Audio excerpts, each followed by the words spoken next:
Assalamualaikum warahmatullahi wabarakatuh. Hari ini kita kedatangan banjirlah tamu Allah Subhanahu wa taala di Raya Kuta Matangkuli, Aceh Utara, Kabupaten Aceh Utara.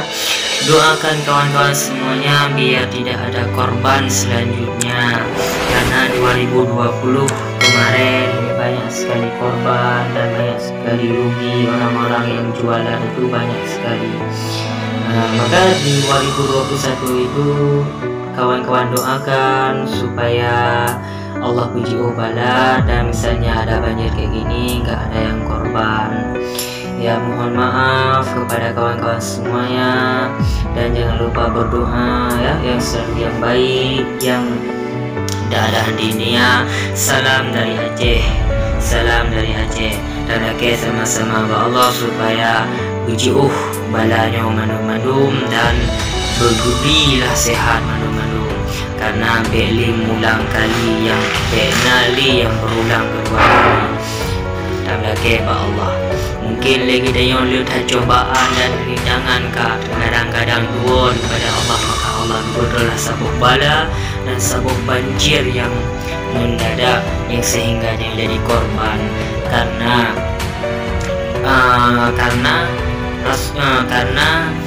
legetanya setiap dia kabeh kelebihan dari Allah sehingga dia turun kepada Allah, maupun jabatan, pangkat, segala-galanya legetanya dapat syukuri nikmat Allah supaya legetanya benar dalam buru-buru yang zalim dan bagi Allah biji bala. Maka doa yang betul untuk taujian Allahumma suqiya rahmatin wa la azabin.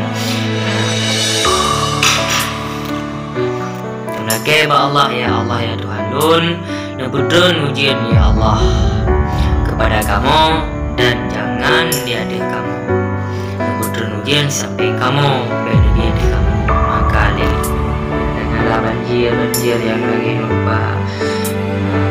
Oke kawan-kawan, terima kasih di hari ini ya. Jangan lupa doa kawan-kawan semuanya untuk orang Aceh dan lebih dahulu orang-orang Matangkuli, Kabupaten Aceh Utara. Yuk sama-sama saling berdoa supaya banjir ini dapat turun dan sehingga semuanya selamat semua. Amin amin ya rabbal alamin. Assalamualaikum warahmatullahi wabarakatuh.